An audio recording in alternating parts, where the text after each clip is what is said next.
politics, the squeaky wheel at least gets the attention, if not the oil. Teachers' unions and other lobby groups are certainly making their positions known during the Ontario campaign. But what about people who don't have the resources and the clout to make themselves heard? People like David Lepofsky. He's a blind lawyer who heads up the Ontarians with Disabilities Act Committee. I spoke with David Lepofsky in his apartment in downtown Toronto.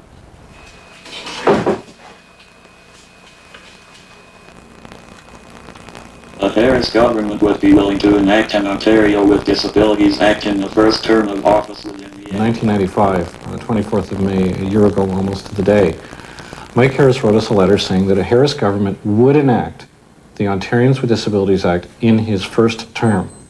4 years later, he had lots of time. We offered everything we could to help him. The opposition parties supported such legislation, but he chose to call an election 1 year before he had to, and he broke that promise. He has not passed the law that he promised to 1.5 million Ontarians with disabilities. David, help us understand, what is it that you want this law to do? Every day of our life, we encounter barriers. It may be steps to get onto a bus. It may be the lack of braille on an elevator that prevents a person like me who's blind from being able to figure out which button you're pushing. It may be the lack of sign language interpretation at a hospital so that a deaf person can tell an emergency doctor what the emergency is. We face those barriers every single day of our life. And what we need is a new law to get rid of those barriers. But to be fair to the Conservative government, they did introduce legislation which they said they believed went some way toward getting those barriers removed. Well, firstly, they introduced a bill. They let it die 3 weeks later. It applied nothing to anybody outside the Ontario public service and bureaucracy. And even within that bureaucracy, all it said is, hey, the Human Rights Code applies. Well, that's been the law since 1981. We didn't need legislation to tell us that. The Charter of Rights applies. Well, that's been the law since 1982. We didn't need a bill to tell us that. It said that each ministry of the Ontario government should prepare a plan of the barriers that they're prepared to remove. It didn't require them to actually include any barriers in those plans, didn't require them to actually implement those plans, didn't require a single barrier to be removed anywhere. Are there any estimates of how much it would cost to tear down existing barriers to people moving freely through their world and their workplace? The government itself commissioned a study of what it cost in the United States to comply with the Americans with Disabilities Act, the best law in the world of this kind. And that study itself showed that on average it was a very low cost exercise. There are some instances where it costs more, and in that case you got to take more time. But for the most part, the costs were low or minimal. And when you say low or minimal, what do you mean? I don't have the figures here, but within a couple thousand or less. For each facility? If this law existed, what would be different about your world? The world that we envisage is one where if you're a restaurant that's got a couple of steps in front of you, you spend the money you need, maybe a few $100, to put in a ramp so people in wheelchairs can get in, people in walkers can get in, people with baby strollers can get in, people with shopping carts can get in. It'll make for more business for your restaurant. You'll make money on the transaction. The world that we envisage is one in which a political party that's seeking your votes, that spends millions on advertising, would at the very least make sure the campaign literature is available in Braille for people who are blind or people who are deafblind. A blind activist group wrote the three parties and asked for that. The Liberals agreed, the NDP agreed, Mike Harris refused, and he's got the biggest war chest of the three parties in this election. What would be the benefit of ignoring 1.5 million voters? It doesn't make any sense to me. People keep asking me, why won't Mike Harris do it?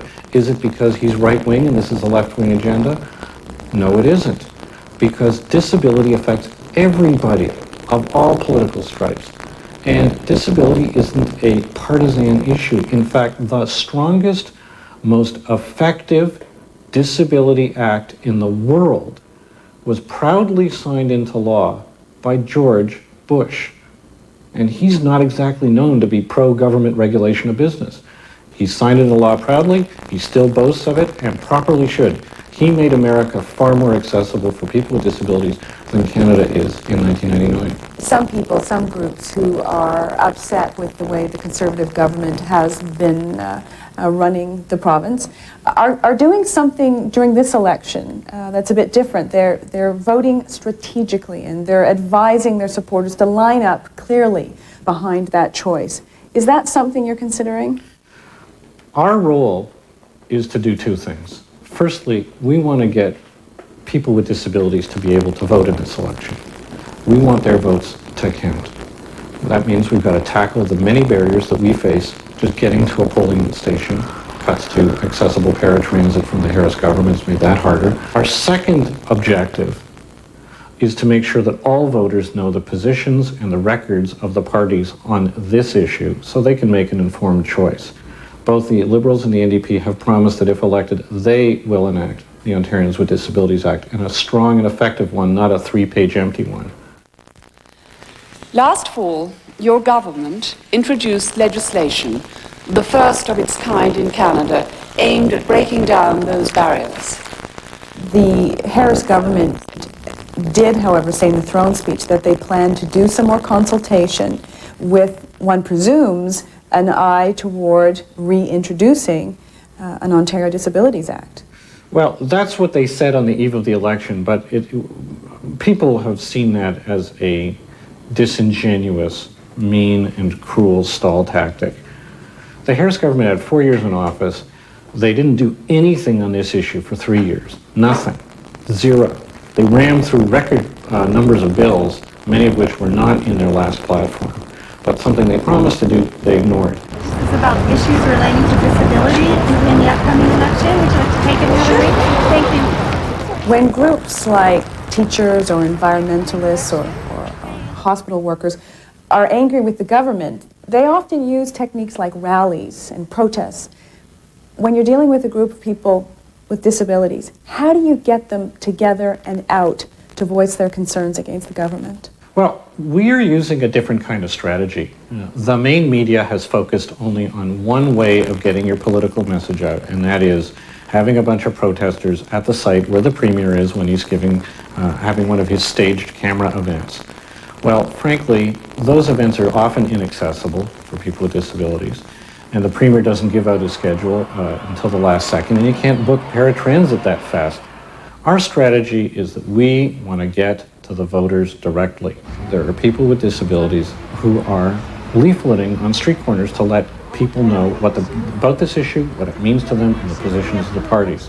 We're going to all candidates' debates and raising this issue. We're contacting campaign offices to raise this issue. We are doing good old-fashioned grassroots democracy. Go, go, go! Thank you very much. If you don't have a disability today, folks, you're going to have one soon. It happens to all of us. When I was a kid, I was partially sighted. I never expected to go blind. I never expected it would happen to me, but it did, and it's going to happen to other people. And I'm not saying that for reasons of drama. I'm saying that to explain that this isn't about just us. This is about everyone. We don't want the rest of Ontarians who don't have a disability today to have to live with the barriers we've had to put up with. We want them to have a better life. We're trying to share our experience so they can have a better one. David Lepofsky, thank you. Thank you very much.